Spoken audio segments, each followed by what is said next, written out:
Praise the lord. పరిశుద్ధమైన దేవుని నామంలో అందరికీ వందనాలు తెలియజేస్తున్నాను.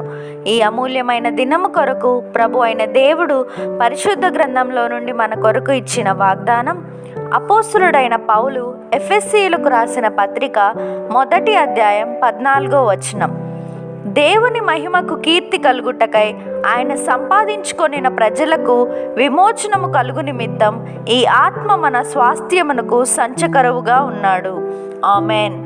Verse of the day, Ephesians chapter 1 verse 14. When you believed, you were marked in him with a seal, the promised Holy Spirit, who is a deposit guaranteeing our inheritance until the redemption of those who are God's possession to the praise of his glory. Amen. ప్రభు యొక్క కృపా సమాధానాలు మీకు మీ కుటుంబానికి ఎల్లప్పుడూ తోడైండునుగాక.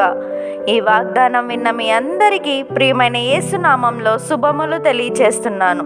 May God bless you and give you the desires of your heart and make all your plans succeed.